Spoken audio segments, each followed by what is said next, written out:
దేవుడు అద్భుతకరంగా ఆశ్చర్యకరంగా ఆపరేషన్ని సక్సెస్ఫుల్గా జరిగించారు. దేవునికి స్తోత్రం. నేను ఫోన్ చేసినప్పుడు కుమారమ్మ గారితో మాట్లాడదామని ఫోన్ చేస్తే సిస్టర్ గారు వాళ్ళ అమ్మగారు ఎత్తారు. అమ్మగారు ఎత్తి, అయ్యా ఇక్కడ మేము హాస్పిటల్లో ఉన్నామండి, మా పాపకి ఆపరేషన్ జరిగింది పాస్టర్ గారు, ప్రార్థన చేయండి అంటే ఫోన్లోనే ప్రార్థన చేశా. హల్లెలూయా. సో దేవుడు మరి ఆ సిస్టర్ గారికి చక్కటి ఆరోగ్యాన్ని ఇచ్చి మరలా క్షేమకరముగా అత్తగారింటికి ఆమె వచ్చును గాక. గట్టిగా హల్లెలూయా. ఇది ఒక సాక్ష్యం. మరొక సాక్ష్యం ఏంటంటే, గత నెలలో నేను ఒక్కడే వచ్చాను, పాస్టర్ గారు రాలా. వచ్చారండి? రాలా. కానీ దేవుడు ఈ రోజున పాస్టర్ గారితో పాటు ఇదిగో మా వదిన గారు అబ్బాయి, అన్నయ్య గారు అబ్బాయి బాబు, మా అబ్బాయి, మా వాడి పేరు పండుబాబు. దేవునికి స్తోత్రం. హల్లెలూయా. సో ఈ పండుబాబును కూడా ఇక్కడ తీసాను. నిజం చెప్పాలంటే ఈ పండుబాబు ఇందాక వర్షం వచ్చినప్పుడు ఇంటికి పంపించేద్దాం అనుకున్నాం.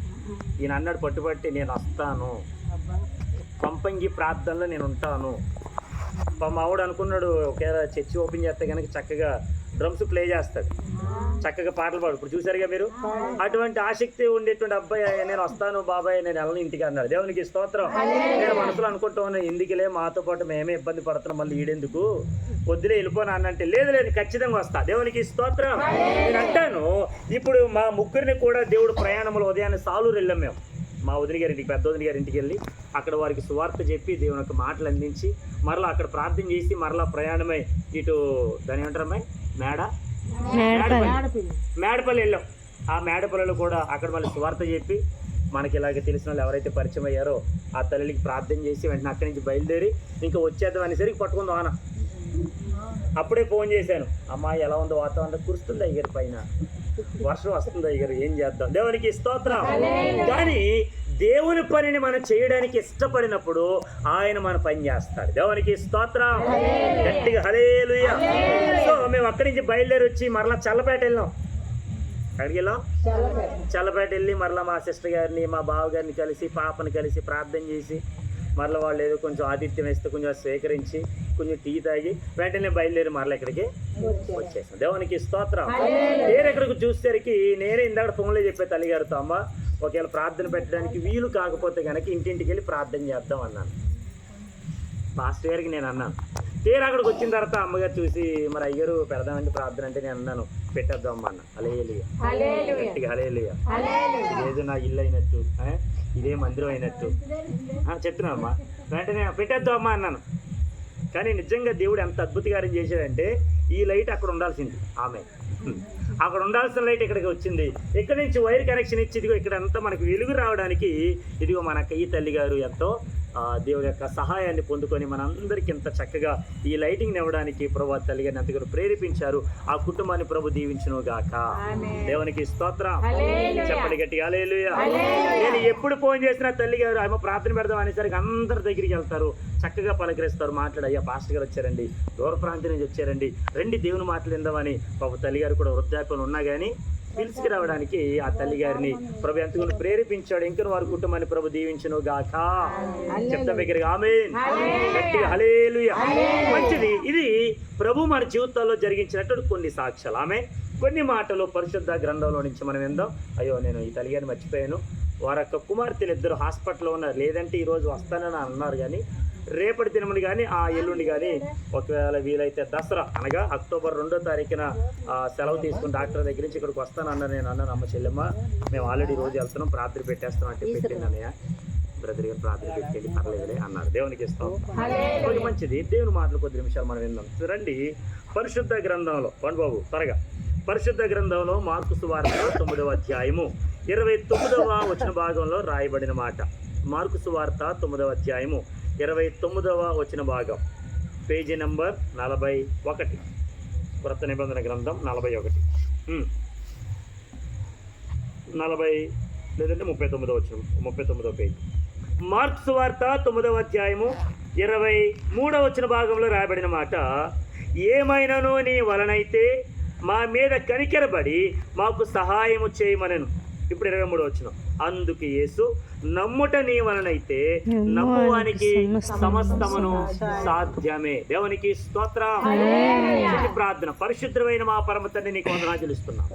కొద్ది నిమిషాలు నీ మాటలు ధ్యానించుచుండగా మీరే నాతో మాతందరితో సూటిగా తేటగా మాట్లాడి బలపరిచి నడిపించమని, ఈ కొంపంగి గ్రామంలో నివాసం ఉంటున్న ప్రతి బిడ్డను మార్చమని యేసుక్రీస్తు నామములో అడుగుచున్నాము మా పరమ తండ్రి. చెప్తాం దగ్గరగా ఆమేన్. మొట్టమొదటిగా అవకాశం ఇచ్చిన నా దేవత దేవుని హృదయపూర్వక వందనాలు. రెండవదిగా చేరికూడి వచ్చినటువంటి దేవుని మాటలు వినగలుగుతున్న మీ అందరికీ నా నిండు వందనాలు. తల్లిలు అందరికీ వందనాలమ్మా. అమ్మా తల్లిగారు, ఈ తల్లిగారు వందనాలమ్మా. అందరికీ వందనాలు. దేవునికి స్తోత్రం. కొంచెం మనకి చర్చి ఓపెన్ ఉంటే ఇంకా చాలా మంది వద్దురేమో, కానీ ఏది ఏమైనా కానీ దేవుని మాటలు మనం వింటున్నాం. హల్లెలూయా. రండి, ఇక్కడ దేవుని వాక్యంలో రాయబడిన మాట ఏంటంటే, నమ్ముట నీ వలనైతే నమ్మువానికి సమస్తము సాధ్యమే. దేవునికి స్తోత్రం. ఇప్పుడు మనం ఏం చేయాలి? నమ్మాలి. బాగా వినాలి. ఈ రోజు మన అంశం ఏంటంటే నమ్మకం. చెప్పండి, ఏంటిది అది? గట్టిగా ఏంటిది అది? నమ్మకం. దేవునికి స్తోత్రం. ఇప్పుడు నమ్మకం అమ్మకం అయిపోయింది. నమ్మకం ఏమైపోయింది? అమ్మేత్తరా నమ్మకాన్ని.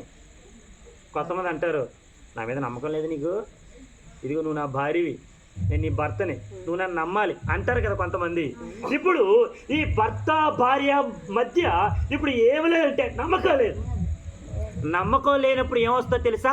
అపనమ్మకం వస్తుంది, మోసం వస్తుంది, నిందలు వస్తాయి, ఇరుకులు వస్తాయి, ఇబ్బందులు వస్తాయి. వీటన్నిటిని దేనివల్ల మనం గూడు కొట్టుకున్నామంటే, దేనివల్ల ఇవన్నీ మనం చేర తీసుకున్నామంటే, మనలో ఏమి లేకపోవడం, నమ్మకం లేకపోవడం. దేవునికి స్తోత్రం.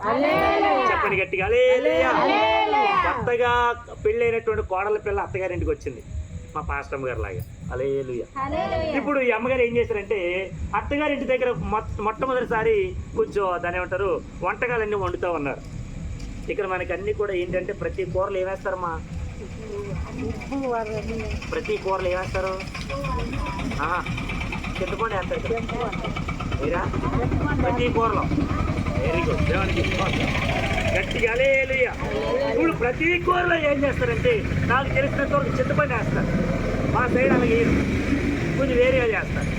మా మిస్సెస్ గారు ఏం చేశారంటే, పాస్టమ్ గారు చెప్తున్నా, ఎప్పుడైతే రాగానే ఆ వంటకాలు వండేటువంటి ఆ విధానంలో మొట్టమొదటిసారి ఉండేసరికి కొంచెం చింతపండు వేశారు.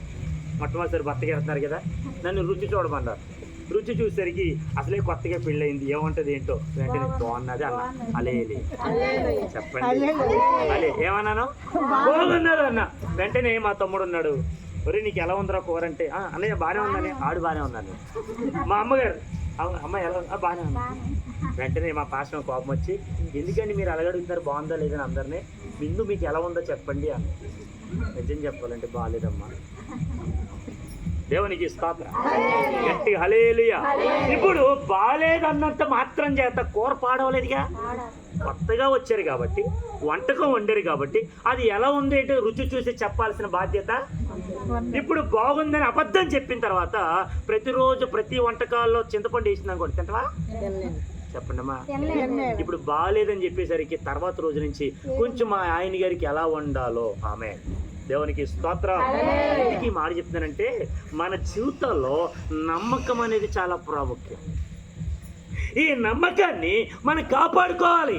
ఈ నమ్మకాన్ని చాలా జాగ్రత్త చేసుకోవాలి. ఈ నమ్మకాన్ని చాలా ఒదిగిగా మన యొక్క జీవితాల్లో దాన్ని కాపాడుకుంటూ ముందుకు వెళ్ళాలి. దేవునికి స్తోత్రం.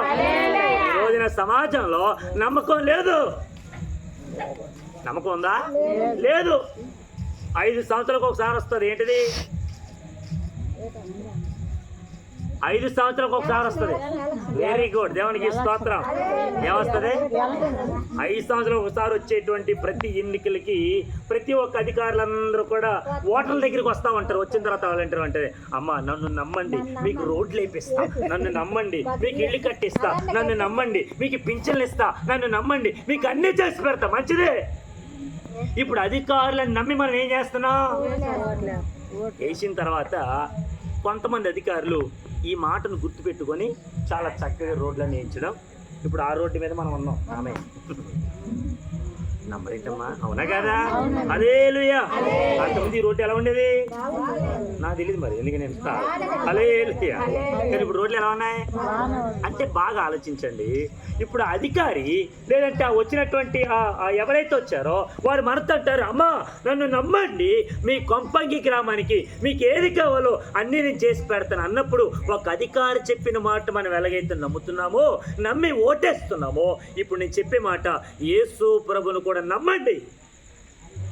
యేసు ప్రభు మా నాన్నగారు చెప్పిన సాక్ష్యం ఏంటంటే ఆయన మాలోల దేవుడు, మాదుగోల దేవుడు, వ్యభిచారుల దేవుడు, ఆయన ఇంగ్లాండ్ వాళ్ళందరి దేవుడు. అటువంటి యేసు ప్రభుని నేను నమ్మను అని మా నాన్నగారు చాలా వరకు యేసు ప్రభుని పక్కన పెట్టేశారు. మా అమ్మగారు బైబిల్ పట్టుకుంటే, మా అమ్మగారు చర్చికి వెళ్తే, మా అమ్మగారు పాటలు పాడితే కొంచెం లేట్ అయ్యేసరికి ఎక్కడికి వెళ్ళావు, ఏం చేస్తే ఇప్పటి వరకు, ఏంటిదంత పద్ధతి అని చెప్పి ఇంట్లో పెట్టి చాలా వరకు తిట్టడం, కొట్టడం ఇవన్నీ చేస్తూ ఉండేటువంటి వారు. దేవునికి స్తోత్రం. కానీ ఏ దేవుడైతే నాకు వద్దు అన్నారు మా నాన్నగారు, అదే దేవుడు మా నాన్నగారిని రక్షించారు. మా నాన్నగారిని చావు బ్రతుకుల అంచుల వరకు వెళ్ళిపోయినటువంటి ఆయన్ని నా ప్రభు జీవంతో నింపాడు. దేవునికి స్తోత్రం.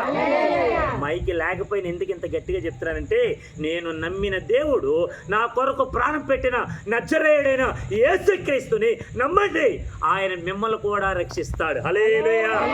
మీ గ్రామాన్ని రక్షిస్తాడు. హల్లెలూయా. మన ప్రాంతాన్ని రక్షిస్తాడు. హల్లెలూయా. ఒకవేళ ఎవరికైతే నూతనగా వివాహమయ్యి సంతానం లేనివంటి వారిగా లేదంటే పిల్లలు లేనటువంటి వారిగా బాధపడుతున్నారో, ప్రభు మీ జీవితాల్లో సంతానం ఇచ్చును గాక. గట్టిగా చెప్పండి హల్లెలూయా. అంటే ఇప్పుడు ఆయన మన జీవితాల్లో కార్యం చేయాలంటే ఇప్పుడు మనం ఆయన మీద పెట్టుకోవాల్సింది ఏంటి? గట్టిగా ఏం చేయాలి? దేవునికి స్తోత్రం. ఇప్పుడు ఈ నమ్మకం నిజ దేవుడైనటువంటి యేసు ప్రభుల మీద మనం ఉంచగలిగితే, ఈ నమ్మకం నజరేయుడైనటువంటి యేసు ప్రభు మీద ఉండగలిగితే ఆయన దేనినైనా సాధ్యం చేయగలడు. దేవునికి స్తోత్రం. ఏమైనా చేయగలవు, కథ మొత్తం మార్చగలవు, నీ నామముకే మహిమంతా తెచ్చుకొందు. దేవునికి స్తోత్రం. ఆయన ఏమైనా చేయగలడు. ఆమె చేయలేడా? అక్కడికి చెప్పండి అమ్మా. ఉదాహరణకి నాకు పిల్లలు ఉన్నారు అనుకుందాం, బాబు ఉన్నాడు అనుకుందాం. చిన్నతనంలో వాడు 1 నెల, 2 నెలలు, 3 నెలలు కొంచెం అంతా అయిపోయిన తర్వాత 1 సంవత్సరం రాగానే నేను వాడిని ఎత్తుకుని ఏం చేస్తానంటే కొంచెం మెల్లిమెల్లిగా ఎగరేస్తున్నానండి. ఎగరేసినప్పుడు వాడు ఏమంటాడు? ఏడుతాడా? ఎందుకంత నవ్వు? వాడు గాల్లో ఉన్నాడుగా. ఇప్పుడు నా కొడుకు కాకుండా వేరే అబ్బాయిని తీసుకొచ్చి అలాగే ఎగరేస్తాడు అనుకో, ఆడేమంటాడు? ఏం చేస్తాడు? నా కొడుకు రెండింటి డిఫరెన్స్ ఏంటి? ఇద్దరు పిల్లలేగా. అంటే నా కొడుకు నన్ను నమ్మాడు. నా కొడుకు మా నాన్న నన్ను ఎగరేస్తున్నా కానీ నన్ను వదిలిపెట్టాడు. నన్ను ఖచ్చితంగా పట్టుకుంటాడు మా నాన్న. ఎంత ఎత్తుగా ఎగరేస్తే అంత హ్యాపీగానే అవుతాడు. అది వేరే వాళ్ళ అబ్బాయి అయితే కొంచెం ఎత్తుకునేలా కానీ గోబే బేర్ అని ఇస్తాడు. దేవునికి స్తోత్రం. గట్టిగా హల్లెలూయా. అంటే మన సొంత డాడీ, మనల్ని కనీ పెంచినటువంటి డాడీ నిన్ను తల్లి గర్భములో రూపింపబడక మునిపి మన గురించి అవగాహన కలిగి, మన గురించి ఆలోచించి, మన గురించి అన్వేషించి నీ నా జీవితాన్ని ఒక ఉన్నతమైన స్థాయిలో ఉంచడానికి పరమత్తైనటువంటి యేసు ప్రభు మన కొరకు ప్రాణం పెట్టాడు. దేవునికి స్తోత్రం. ఈ లోకంలో అనేక రకాలైనటువంటి మనుషులు ఉన్నారు. ఏ మనుషుడు కూడా మన కొరకు ప్రాణం పెట్టారా? ప్రాణాలు తీసేవాళ్ళు ఉన్నారు తప్ప ప్రాణం పెట్టేవాళ్ళు లేరండి. ఇప్పుడు మనం చదువుకునే లేఖన భాగంలో ఎందుకు యేసు ప్రభు ఆ మాట పలుకుతున్నాడంటే, ఎవరితో మాట్లాడుతున్నాడంటే, అక్కడ ఒక తండ్రి వచ్చాడు. ఆ తండ్రితో పాటు ఒక కుమారుడు తీసుకొని వచ్చాడు. దేవునికి స్తోత్రం. గట్టిగా హల్లెలూయా. ఇప్పుడు ఈ తండ్రి యేసు ప్రభు దగ్గరికి తన కుమారుడు తీసుకురాగానే ఆ కుమారుడు గురించి ఈ తండ్రి ఏం చేస్తాడంటే యేసు ప్రభుతో మాట్లాడుతున్నాడు. యేసయ్యా, ఇదిగో నాకు తెలిసినటువంటి అనేక రకాలైనటువంటి వైద్యుల దగ్గరికి, భూత వైద్యుల దగ్గరికి, మాంత్రికుల దగ్గరికి, ఆ ఇరుగు వారికి, పొరుగు వారికి, స్నేహితులకి, అందరి దగ్గరికి తీసుకెళ్ళాను. మా అబ్బాయికి దెయ్యం పట్టింది. ఈ దెయ్యం మా అబ్బాయిని ఏం చేస్తుందో తెలుసా? నీళ్లలోనూ అగ్నిలోనూ పడేస్తుంది. మా అబ్బాయిని చంపడానికి చూస్తుంది. ఏమైనా నీ వలన అవుతుందా యేసయ్యా? ఏమైనా నీ వలన అయితే నా కుమారుడు రక్షించయ్యా, నా కుమారుడు బ్రతికించయ్యా, నా కుమారుని లేవనెత్తయ్యా, నా కుమారుని కాపాడు, నువ్వు గొప్ప దేవుడు అంటగా, నిజ దేవుడు అంటగా, రక్షకుడు అంటగా, నువ్వు లేవనెత్తుతావు అంటగా, నేను నేను నమ్ముతున్నానయ్యా, దయచేసి నా కుమారుని బ్రతికించు అని ఎప్పుడైతే యేసుప్రభు దగ్గరికి వచ్చి ఈ తండ్రి ప్రశ్న అడగగానే అప్పుడు యేసుప్రభు అన్నాడు, ఈ తండ్రి అడిగిన ప్రశ్న ఏంటంటే, ఏమైనాను నీ వాళ్ళని అవుతాదా? ఆమె చెప్పండి గట్టిగా హల్లెలూయా, చెప్పండి హల్లెలూయా. మీరు మీ యొక్క పిల్లలకి పెళ్లి చేయాలనుకున్నారండి, పెళ్లి చేయడానికి కావాల్సిన ధనం మీ దగ్గర లేదు, డబ్బు మీ దగ్గర లేదు. మీకు తెలిసినటువంటి ఇరుగువారి దగ్గరికి, పొరువారి దగ్గరికి, అందరి దగ్గరికి వెళ్ళారు. అందరూ ఏమన్నారంటే, అమ్మా మొన్న వచ్చినటువంటి వర్షాలకి అంతా మేము ఖర్చు పెట్టేసుకున్నామమ్మా, మా దగ్గర ₹1 లేదు, చూస్తే మాకైతే పంట ఉంది కానీ ఇంకా చేతికి రాలేదు, ఒకవేళ వస్తే కనుక సంక్రాంతికి ఒకవేళ పంట అంతా చేతికి వస్తుంది కాబట్టి అది అమ్ముకున్న తర్వాత కొంచెం డబ్బులు వస్తే తర్వాత మీకు ఇస్తాంలే అని అంటే, అప్పుడు మనం ఏమంటామంటే, సంక్రాంతి వరకు కాదండి, నాకు నవంబర్లోనే పెళ్లి చేయాలండి, ఇప్పుడు మా అబ్బాయికి పెళ్లి చేస్తాం కాబట్టి కొంచెం అమౌంట్ కావాలి, కొంచెం ఏదైనా సర్దండి అంటే ఏ ఒక్కరూ సర్దల. అలేలియా. చివరికి ఎవరో తెలిసిన ఆయన అంతకుముందు ఎవరో వడ్డీకి ఇస్తే ఆ తెలిసినటువంటి వ్యక్తి దగ్గరికి వెళ్ళి ఆ వ్యక్తిని అడుగుతున్నా, అయ్యా ఏమైనా నేను వలన అవుతుందా? ఎందుకంటే మా వాళ్ళు అందరిని అడిగేసాను, డబ్బులు ఎవరి దగ్గర లేవు, అందరు చేతులు ఎత్తేసారయ్యా, ఎవరు మాకు సహాయం చేయట్లేదు, ఎవరు మాకు తోడుగా ఉండట్లేదు, ఎవరు మాకు నీడగా ఉండట్లేదు, ఎవరు మాకు అండగా ఉండట్లేదు. There is no one will not help me. నాకెవరు సహాయం చేయట్లేదయ్యా, దయచేసి మీరు ఒక్కలే నాకు సహాయం చేయాలి, మీరు దేవుడయ్యా అనే కాళ్ళకి దండలు ఎట్టేసి ఆయన ఇచ్చేంత వరకు కూడా అక్కడే ఉంటాం. అవునా? ఇచ్చేంత వరకు, అప్పటికి ఆయన ఇసుకుపోతాడు. అమ్మా నీకు కూడా ధన్యవాదమ్మా, దయచేసి ఇక్కడి నుంచి వెళ్ళిపోమ్మా, దగ్గర లేవమంటే, అయ్యా మీరు ఒక్కలేనండి నాకు దారి చూపేది. ఆ రోజు నేను కష్టాల్లో ఉన్నప్పుడు, ఆ రోజు బాధల్లో ఉన్నప్పుడు, అయ్యో ఆ రోజు ఆ పొలం పట్టు కూడా ఆ వర్షంలో మునిగిపోయినప్పుడు మీరే నాకు విత్తనాలకి, మీరే నాకు ఎరువులకి అనేక రకాలైనటువంటి సహాయం చేశారు, మీరే నాకు ఏదో రకంగా సహాయం చేయండి అయ్యా అని ఏ రీతికైతే ప్రాధాయపడి అడిగిన తర్వాత ₹1 వడ్డీ వేసైనా ఇవ్వండి అయ్యారు, మేము ఖచ్చితంగా తీర్చేస్తాం అని ఏ రీతిగా అయితే అడుగుతామో అప్పుడు అయ్యారు అంటారు, అమ్మ ఖచ్చితంగా తీరుస్తావా? ఇదివరకు నీకు పావులకు వడ్డీకి ఇచ్చాను, ఇప్పుడు ₹1 ఇస్తున్నాను, లేదంటే ₹1 ఇస్తున్నాను, ఖచ్చితంగా తీరుస్తావా? ఇదిగో ఈ యొక్క ₹1000, లేదంటే ఇక 10,000, లేదంటే ఇక ₹1,00,000 తీసుకో అని చెప్పి మన చేతులు పెట్టగానే మన కళ్ళల్లో నుండి వచ్చేటువంటి ఆనంద బాష్పాలన్నీ కాదు, ఎంత ఏడుస్తామో, ఎంత బాధపడతామో. ఆ కళ్ళల్లో వచ్చేటువంటి నీరు బాధ కాదు, సంతోషంతో తట్టుకోలేక వచ్చేటువంటి కన్నీళ్ళు. దేవునికి స్తోత్రం. ఇప్పుడు ఈ తండ్రి కూడా ఏం చేశాడంటే అందరి దగ్గరికి వెళ్ళాడు, అందరూ చేతులు ఎత్తేశారు. There is no one, there is no doctor to clean or to save that kind of son. దేవునికి స్తోత్రం. తన కుమారుని బ్రతికించడానికి లోకంలో ఉండేటువంటి స్పెషలిస్ట్ డాక్టర్ ఎవరైతే ఉన్నాడో అందరి దగ్గరికి వెళ్ళాడు, ఏ డాక్టర్ కాపాడలా. హల్లెలూయా. నేను మరొక మాట కూడా చెప్తాను, డాక్టర్ల దగ్గర ఆరోగ్యం లేదు, మందులు ఉన్నాయి. డాక్టర్ల దగ్గర ఏమి లేవు, ఆరోగ్యం లేదు, మందులు ఉన్నాయి. మన దగ్గర ఏముంది? ఆరోగ్యం ఉంది కానీ ఆరోగ్యాన్ని పోగొట్టేసుకుంటున్నాం. ఆరోగ్యాన్ని పోగొట్టేసుకుని మనం ఏం చేస్తున్నాం అంటే ఆరోగ్యవంతుడైనటువంటి డాక్టర్ దగ్గరికి వెళ్ళిపోతున్నాం. ఆయన ఏం చేస్తారంటే ఈ మందులు రాసిస్తానమ్మా, ఇది వాడండి, ఒకవేళ తగ్గితే కనుక ఓకే, తగ్గపోతే కనుక మారుస్తారు, మరలా రండి. అయ్యో మీరు దగ్గుకి మందు వాడారా? ఎక్కడ తీసుకున్నారు? ఇది మా దగ్గర తీసుకొని తగ్గిపో అండా, నేను కూడా రాసిస్తాను, ఇది వాడుతుంది. వాడిన తర్వాత తగ్గితే కనుక ఓకే, తగ్గపోతే కనుక రండి, మరొక స్పెషలిస్ట్ దగ్గరికి వెళ్ళి మళ్ళీ రాసిస్తాను. ఆడెప్పుడు రాయడం మనం కొనుక్కోవడం, రాయడం కొనుక్కోవడం, మన డబ్బులే. దేవునికి ఇస్తాను. చెప్పండి గట్టిగా హల్లెలూయా. ఇప్పుడు అందుకంటాడు ఆ డాక్టర్ దగ్గర ఏ ఆరోగ్యం లేదు, పరమ డాక్టర్ మనకున్నాడు, ఆయనే నజరేయుడైన యేసు. ఆయన మనకు ఆరోగ్యం ఇస్తాడు, ఆయన మనల్ని బ్రతికిస్తాడు, ఆయన మళ్ళీ లేవనెత్తుతాడు, ఆయన మళ్ళీ ఉజ్జయింపజేస్తాడు, మళ్ళీ ప్రజ్వలింపజేస్తాడు, మళ్ళీ ఎదిగింపజేస్తాడు. ప్రతి విషయంలో మనకు తోడుగా ఉండదగిన దేవుడు. దేవునికి స్తోత్రం. చెప్పండి గట్టిగా హల్లెలూయా. ఇప్పుడు ఈ తండ్రి అందరి దగ్గరికి వెళ్ళాడు, ఏ ఒక్క డాక్టర్ కూడా బ్రతికించాడా? చెకప్లు చేశాడు, అన్ని టెస్టులు చేశాడు. ఈ టెస్టులకి ఇంత అవుతుంది, ఒక 10,000 అయ్యో తీసుకోండి.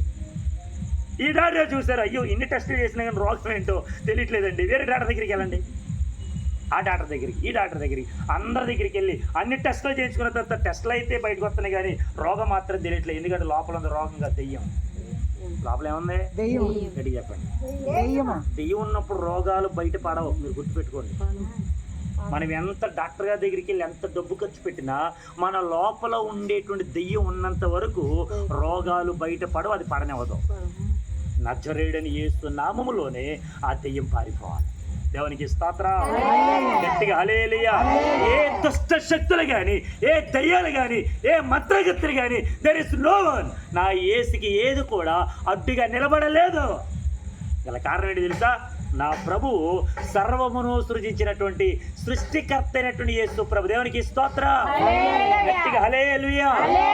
సృష్టిని సృజించినటువంటి దేవుడు గొప్పోడా, లేదంటే ఈ సృష్టిలో కొంత కొన్ని రాయిలు తీసుకొని, కొన్ని చెట్లను తీసుకొని, నేను వాటిని ఎంతగానో అనేక రకాలైన నాకు ఇష్టమైనటువంటి అనేకమైనటువంటి వాటిని చేసుకుంటే అది గొప్పవా? దేవునికి స్తోత్రం. గట్టిగా హల్లెలూయా. సృష్టిని సృజించినటువంటి దేవుడు గొప్పవాడు. ఇప్పుడు సృష్టిని చూస్తున్నారు, ఈ చెట్లు, లేదంటే ఈ లైటింగ్స్, లేదంటే ఆకాశం, భూమి, ఇవన్నీ చూస్తారు. అసలు మీరు అనుకున్నారు పుట్టినప్పుడు ఇలా ఉంటుందండి ఇది, కానీ బయటకు వచ్చిన తర్వాత ఎంత అందంగా ఉందిరా, నాకు కూడా పిల్లలు ఉంటే బాగుండే, నాకు కూడా ఒక స్థలం అనుకోలేదు. మనం సూత్రమా అనుకోలేదా? మీరు అనుకున్నా, నేను అనుకున్నాను. హల్లెలూయా. గట్టిగా హల్లెలూయా. కానీ నా ప్రభు అంటాడు, ఇది అంతా కూడా ఒరే మీరు చూసి ఆనందించడానికి మీకు పరలోకంలో ఇల్లు నిర్మిస్తా ఉన్నాను, స్థల సిద్ధపరిచాను, నాతో పాటు మీరును ఉండులాగున. హల్లెలూయా. ఆయనతో పాటు మనకు కూడా ఉండాలంట. ఆమె ఫర్ ఎగ్జాంపుల్ గవర్నమెంట్ మనకి ఏదైనా స్థలం ఇస్తున్నారు అనుకోండి, మనకి సంబంధించినటువంటి అక్కో, అన్నయ్యో, తమ్ముడో ఇక్కడ ఎక్కడ లోకల్లో ఉన్నారనుకోండి, మనకి ఇంటి స్థలం రాయగానే మనం ఏం చేస్తాం? వాళ్ళు చెప్పమా, గట్టిగా చెప్పండి మా, నిజంగా నిజంగా గట్టిగా దేవునికి స్తోత్రం. ఖచ్చితంగా చెప్తారు. మనసులో ఎన్ని కోపాలు ఉన్నా, ఎంత దుఃఖం అన్నా, అయ్యో మా అన్నయ్య కోపడ్డాడు కానీ పాపం మా వదిన చూస్తే పాపం పేదరాలు కదా, మా అన్నికి లేదు కదా, ఒరే అన్నయ్య ఇల్లు రాస్తున్నాడంటరా, ఏం చేద్దాం? వాళ్ళకి చెప్పకుండా ఇంకొక అప్లికేషన్ తీసేసుకుంటాం ముందే మనం. వాళ్ళకి చెప్పకుండానే ముందే రాసేసి పెట్టుకొని అన్ని దగ్గరికి వెళ్ళి ఏమడిగినట్టు, అన్నయ్య కొంచెం సంతకం కావాలరా. దేనికమ్మా? నా దగ్గర ఆస్తిపాస్తులు, నీ ఆస్తి నాకు వద్దురా నా సంతకం. దేనికి? హల్లెలూయా. హల్లెలూయా. మరి ఒక పరంగా, లేదంటే ఈ లోక పరంగా మనకి ఎవరో రాస్తూ ఉంటుంటే మనోళ్ళు కూడా బాగుంటే బాగుండును, వాళ్ళు కూడా వస్తే బాగుండు, వాళ్ళు కూడా స్థలాలు కలిగి ఉంటే బాగుండు అని ఒక రీతిగా శరీరపరంగా మనమే ఆలోచిస్తూ ఉంటుంటే, పరమ తండ్రి దేవుడు నీకు నాకు రూపురేఖలు ఇచ్చిన దేవుడు, ఆయనతో పాటు మనం ఉండాలని కోరుకుంటున్నాడంట. ఎంత మంచి దేవుడు అండి. ఇప్పుడు ఆ మంచి దేవుడి దగ్గరికి వచ్చాడు ఎవరు? తండ్రి. ఎవరిని తీసుకొని? కొడుకుని తీసుకొని, ఆ కొడుకుని కాపాడుకోవడానికి, ఆ కొడుకుని రక్షించుకోవడానికి.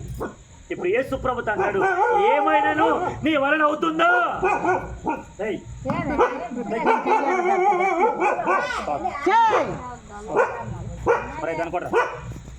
తీసుకొని వచ్చాడంట. ఎక్కడికి? యేసు ప్రభు దగ్గరికి. ఎక్కడికి? ఇప్పుడు యేసు ప్రభు ఏమన్నాడు? ఏమైనాను నీ వలన అవుతుందా? ఆమె ఏమైనాను నీ వలన అవుతుంది. అంటే మనం చెప్పుకునే ఎగ్జాంపుల్, ఒక అధికారి దగ్గరికి వెళ్ళి డబ్బులు అడిగా, ఇచ్చాడు కదా. ఇప్పుడు ఇచ్చేటప్పుడు ఏం చేస్తాడు? ఖచ్చితంగా కడతావా?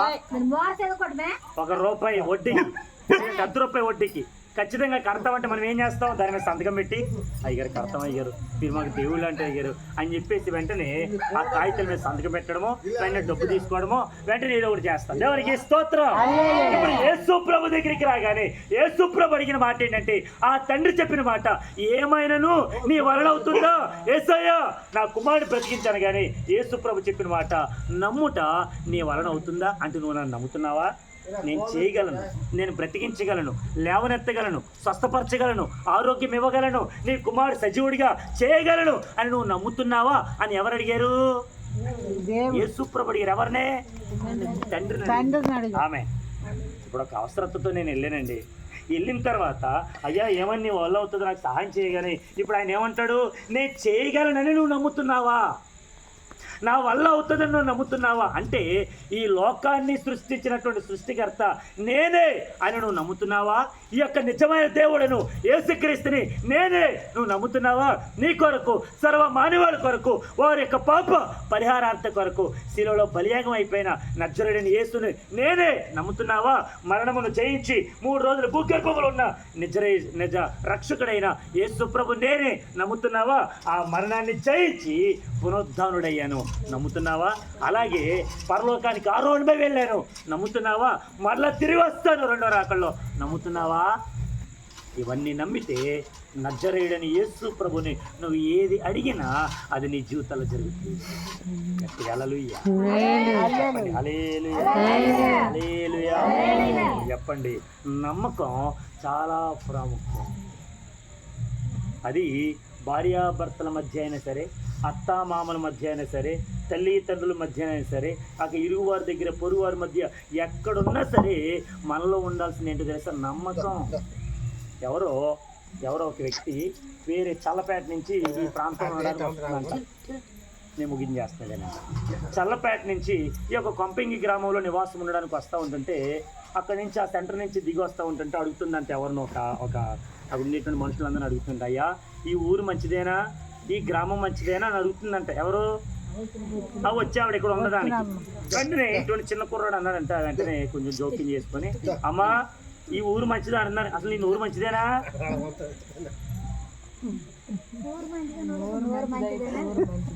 ఇప్పుడు ఆవిడ ఏమన్నది? ఈ ఊరు మంచిదేనా, ఈ గ్రామం మంచిదేనా, ఈ గ్రామంలో ఉన్న మనుషులంతా మంచిదా అని అడిగిందంట. అప్పుడు ఈ కుర్రాడు అన్నాడంట, కొంచెం చదువుకున్నాడేమో. వెంటనే ఆయన అన్నాడంట, అమ్మా నీ ఊరు మంచిదేనా? ఈ ఊరు మంచిదిగా ఉండాలంటే నీ నోరు మంచిదిగా ఉండాలి. అంటే అర్థం ఏంటంటే ఎవరు ఏమన్నా సరే సైలెంట్గా ఉండాలి. ఎందుకంటే ఈ గ్రామంలో ఉండడానికి వస్తున్నావు, ఈ గ్రామంలో నివాసం చేయడానికి వస్తున్నావు, అద్దెంట్లో ఉండడానికి వస్తున్నావు. So that's the reason when you are come to this village you suppose to quiet your mouth. నీ నోరు నువ్వేం చేసుకోవాలి? కంట్రోల్ చేసుకోవాలి, మౌనంగా ఉంచుకోవాలి నీ నోరు. ఇప్పుడు ప్రతి ఒక్కరు అమ్మా బాగున్నారా, వందనాలమ్మా, అమ్మ ఎలా ఉంది, మీ ఆరోగ్యం ఎలా ఉంది ఎలాగ అడిగితే ఎవరైనా చక్కగా సమాధానం చెప్తారు. కొంతమంది అంటారు, అమ్మాయి ఎలా ఉన్నావు, ఇంకా సావలేదా అంటే ఎలా ఉంటుంది, ఏంటి ఇంకా పోలేదా అన్నదానికి ఏమంటుందా? మరి ఎవరక్కడ తీసుకురా రోకలే సావలేదు అంటే వీడు నా సాగుతో ఏం చేస్తాడు? దేవునికి స్తోత్రం. రెండు చేతుల పైకి ఎత్తాను, గట్టిగా హల్లెలూయా. ఇప్పుడు నమ్ముట నీ వలన అవుతుందా అని యేసు ప్రభు అడిగినప్పుడు ఆయన ఏమన్నాడు తెలుసా? తండ్రి అయ్యా నాలో అవిశ్వాసం రాకుండా ఉండడానికి సహాయం చేయండి. అంటే ఇప్పుడు మనలో ఏముండకూడదు? అవిశ్వాసం ఉండకూడదు, అపనమ్మకం ఉండకూడదు, నమ్మకం ఉండాలి. దేవునికి స్తోత్రం. ఆ నమ్మకమైన యేసు ప్రభు ఎప్పుడైతే ఆ తండ్రి అడిగిన కోరిక మేరకు ఏమైనా నీ వలన అవుతుందంటే, నువ్వు నన్ను నమ్మితే నీ కుమారుడు బాగుపడతాడని. కానీ అయ్యా నేను నమ్ముతున్నానయ్యా, నాలో అపనమ్మకం రాకుండా అవిశ్వాసం లేకుండా నాకు సహాయం చేయడానికి కానీ ఆ తండ్రి అడిగినట్లుగా కుమారుడిని వెంటనే నా ప్రభు ఏం చేశారో తెలుసా? మోగడైనటువంటి చెవిటిగా ఉండేటువంటి ఒక దెయ్యం ఆ కుమారుడిని ప్రతిరోజు కూడా నీళ్ళలోనూ అగ్నిలోనూ పడేస్తున్నప్పుడు ఇప్పుడు నా ప్రభు మాట్లాడుతున్న మాట, ఓ చెవిటివైనటువంటి మోగవైన చెవిటి దయ్యమా లే, ఇక్కడి నుంచి ఈ కుమారుని విడిచిపెట్టి పో అని ఎప్పుడైతే నా ప్రభు చెప్పగానే చెవిటి దానికి ఏ వినమండి? చెవిటి దయ్యం అంట. ఏదయ్యో కొన్ని చెవిటి దయ్యాలు పట్టి భర్త పిలిచినా పట్టించుకోడు. భర్త పిలిచినా లోపల టీవీ చూస్తారేలో మంచిగా టయానికి భర్త ఏమో కొన్ని కష్టపడి ఇంటికి వచ్చేసరికి వెంటనే సీరియల్ వస్తాయి. 6 గంటలకి ఏమో సీరియలా, 5ంటిగా, ఎన్ని గంటలకి? ఈవిడ అసలైన ఆవిడ 4ంటిగా స్టార్ట్ అవుతుంది అంటే 4ంటిగా నుంచి కొన్ని 6ంటికి వేసుకోండి. 6ంటిగా నుంచి టీవీ దగ్గర అతుక్కుపోయారు అనుకోండి. భర్త వచ్చి అమ్మాయి వేణీలు ఎట్టవా పెట్టేసుకో, కరెక్ట్ అక్కడ ఉన్న తీసుకోండి. అమ్మాయి రావమ్మాయి తెచ్చేసుకో, అమ్మాయి సబ్బు తెచ్చేసుకో, అమ్మాయి కొంచెం పెట్టేసుకో, అమ్మాయి కొంచెం తోమేసుకో. దేవునికి స్తోత్రం. ఎత్తని 2 చేతులు గట్టి హల్లెలూయా. ఇప్పుడు ఎన్నిసార్లు పిలిచినా ఆ చెవిటి దానికి వినపడలేదేమో. అందుకే డాక్టర్లు అందరూ కూడా ఎన్ని చేసినా కనబడలా. కానీ ఇప్పుడు నా ప్రభు పలకగానే ఆ చెవిటి దేనికి ఏమైనా పడుతున్నాయి మరి చెప్పడమ్మా. మీరు ఆలోచించండి, నా యేసు ప్రభు పిలవగానే దానికి చెవులు వినబడి అంటే దానికి చెవిటితనాన్ని తొలగించినట్టేగా. ఒకటి చెవిటితనం పోయింది, రెండోది మోగదంటే ఇది ఏంటిదంట. కొంతమంది మోగోళ్ళు ఉంటారు. నిజం చెప్పాలంటే భర్త ఎన్ని తిట్టినా కొంచెం మోగలాగా ఉండాలి, ఎన్నైనా తిట్టుకోండి మోగ అలాగే ఉండాలి. అలా ఉన్నారనుకోండి కాపురం నిలబడుతుంది. ఆయన తిట్టగాని తెచ్చావరే పెద్ద ఏం తెచ్చావు, ఏం తెచ్చావు, ఏం డబ్బులు తెచ్చావు, ఏంటి ఇదా నువ్వు అన్నావు అనుకో, తీసుకొచ్చిన చేతితో 5 ఏళ్ళు అలా పడిపోయినాయి అనుకో, అప్పుడు ఏం చేస్తావు, ఎప్పుడు ముసుకెట్టుకొని మా అమ్మగారింటికి వెళ్ళిపోయి ఎందుకు ఇదా 5 ఏళ్ళు అట్లు పడతాయి. ఏం చేస్తారా, అవునా కదా. ఆయన ఏదో అన్నాడు అనుకో, నువ్వు కంట్రోల్ అవ్వాలిగా. ఎవరు లోపల ఉండేటువంటి ఆ స్త్రీ మనస్తత్వం ఒప్పుకోదు. నన్ను అంటాడా, ఏం తెచ్చాడు, ఏం పెట్టాడు అంటావు. పిల్లలు అలాగే చదువుతూ ఉంటారు. చదువుతున్న పలంగా కొట్టాడు అనుకోండి, వాళ్ళు చదువు వాళ్ళ దగ్గర పడిపోయి మనం కూడా బుక్ తీసి చదివేస్తాం. అమ్మ నా నాన్న కొట్టాడమ్మో ఇంక వెళ్ళకూడదు, అలే ఎలియా పైకి అలే ఎలియా. ఎందుకు మామూలు చెప్తున్నానంటే, ఇప్పుడు మోగదానికి చెవులు వినబడుతున్నాయి, క్షమించాలి, చెవుడు దానికి చెవులు వినబడుతున్నాయి, మోగదానికి నోరు వచ్చేసింది మాట్లాడు.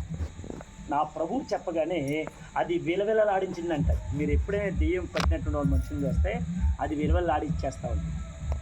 మనసు ప్రశాంతంగా ఉండనివ్వదు, నెమ్మదిగా ఉండనివ్వదు, ఏ పని చేయనివ్వదు.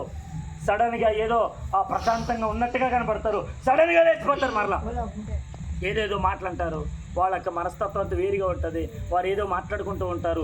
ఇవన్నీ గమనించిన నా యేసు ప్రభు ఆ దెయ్యం ఏం చేసిందంటే ఆ పిల్లని విలవిల్లాడించి అలాగే చచ్చిన మనిషి అలా పడేసిందంట. అది చుట్టూ ప్రజలందరూ చూస్తూ ఉన్నారు, యేసు ప్రభు ఈ అబ్బాయిని చంపేసాడు రా, యేసు ప్రభు ఈ అబ్బాయిని బతికిస్తారు అన్నాడు కానీ వాళ్ళ నాన్నకి ఆ బాడీ అప్పగిస్తారు కానీ ఒరే ఈ ఏంట్రా బాబు ఈ నెల జరిగినాయని అందరూ అనుకుంటూ ఉన్నారంట. వెంటనే నా ప్రభు అతను చేయి పట్టుకొని చచ్చిపోయాడు అని అందరూ అనుకుంటూ ఉంటుంటే మరొక నూతన జీవాన్ని మరలా నా ప్రభు బిడ్డకిచ్చి ఆ కుమారుని తీసుకెళ్లి తండ్రికి అప్పగించాడు. దేవునికి స్తోత్రం. ఇప్పుడు చెప్పండి, ఏమైనా చేయగలవు, కథ మొత్తం మార్చగలవు, నీ నామముకే మహిమంతా తెచ్చుకుందు. దేవునికి స్తోత్రం. బిడ్డ చచ్చిపోయాడు అనుకున్నారు, నా ప్రభు జీవంతో నింపాడు. దేవునికి స్తోత్రం. తన కథంతా మార్చలేదా, లేవనెత్తలేదా, బ్రతికించలేదా, స్వస్థపరచలేదా. ఇప్పుడు చెప్పండి, నమ్మకం మన జీవితాన్ని హెచ్చింపజేస్తుంది. హల్లెలూయా చెప్పండి, హల్లెలూయా. తండ్రి నమ్మితే కుమారుడికి స్వస్థత వచ్చింది. ఈరోజు నువ్వు నమ్మితే నీ బిడ్డల జీవితాలు బాగుంటాయి, నువ్వు నమ్మితే నీ భర్త బాగుంటాడు, నువ్వు నమ్మితే నీ భార్య బాగుంటుంది, నువ్వు నమ్మితే నీ యొక్క గ్రామం బాగుంటుంది, నువ్వు నమ్మితే ఈ యొక్క పల్లె అంతా కూడా మార్చబడుతుంది. దేవునికి స్తోత్రం. హల్లెలూయా. యేసు ప్రభు మీద ఉండేటువంటి నమ్మకాన్ని మనం ఎంత మాత్రం పోగొట్టుకోకూడదు. హల్లెలూయా. అందుకని భర్తను నమ్మాలి, భర్త భార్యను నమ్మాలి. ఆమె ఎప్పుడైతే ఇద్దరి మధ్య ఉండేటువంటి నమ్మకం అలా ఉందనుకోండి, ఈ నమ్మకం ఇద్దరు కలిసి ప్రభు మీద పెట్టుకున్నారనుకోండి, ఆ భార్యాభర్తల మధ్యలో ఎటువంటి కలహాలు రావు, భేదాలు రావు, విమతాలు రావు, ఏముండవు. ఎప్పుడైతే నమ్మకం లేనప్పుడు ఈవిడేమో పరాయి పురుషుడితో మాట్లాడడం, ఆయనేమో పరాయి అమ్మాయితో మాట్లాడడం, ఇలా మాట్లాడుకుంటూ వెళ్ళారు అనుకోండి, ఏం మాట్లాడావు అమ్మాయి, అన్నీ చెప్పాలి నీతో అన్నది అనుకో, అప్పుడు ఏం చేస్తారు, అవ్వవా. ఇప్పుడు మాట్లాడుకున్నారు, ఏమండి బ్రదర్ అవుతారండి, ఇది మాట్లాడుకుని ఏదో అడిగారు మీతో అని. ఇప్పుడు ఒకవేళ పరాయి పురుషుడు వచ్చినప్పుడు ఈ అమ్మాయి ఒక్కటే మాట్లాడకూడదు, భర్త కూడా దగ్గర ఉండాలి. అలాగే పరాయి స్త్రీ వచ్చినప్పుడు ఈ భర్త ఒక్కడే మాట్లాడకూడదు, భార్య కూడా పక్కన ఉండాలి. వీళ్ళిద్దరు పక్కన ఉన్నప్పుడు ఏం మాట్లాడతారు తెలీదా. ఒకరు లేనప్పుడు మరొకరు మాట్లాడుతుంటే మన మధ్యలో ఏమొస్తాయి, అపనమ్మకాలు వస్తాయి, జీవితాలు పాడైపోతాయి. దేవునికి స్తోత్రం. ప్రభు జీవితాలు పాడు చేసే దేవుడు కాదు, జీవితాలు బాగు చేసే దేవుడు. హల్లెలూయా చెప్పండి, హల్లెలూయా. ఆ నమ్మకంతో తండ్రి ఎంతగానో దేవుని యందు విశ్వాసం ఉంచాడు, ఆ తండ్రికి అపనమ్మకం రాకుండా ఆ యేసు ప్రభు కృప చూపాడు, తన కుమారుని బ్రతికించి తండ్రి చేతికి అప్పగించాడు. దేవునికి స్తోత్రం చెప్పండి. మనందరం కలిసి గట్టిగా ప్రార్థన చేస్తే ఈ గ్రామం అంతా మార్చబడాలి. హల్లెలూయా. సంఘం విస్తరించబడాలి. హల్లెలూయా. ప్రతి యవన బిడ్డలందరూ మార్చబడాలి. హల్లెలూయా. ఈ గ్రామం అంతా రక్షింపబడి దేవుని మహిమార్థమై ఈ గ్రామంలో ఉన్న వారందరూ కూడా యేసు ప్రభుని విశ్వసించి ప్రతి గ్రామానికి వెళ్ళి సువార్త ప్రకటించుదురుగాక. ప్రభు ఈ మాటలు మనం వెనుకల్లో దీవించును గాక. గట్టి హల్లెలూయా. ఈ నెల నేను రావడం అమ్మా మీకు మంచిదేనా? లేదంటే నేనేమన్నా మిమ్మల్ని ఏమి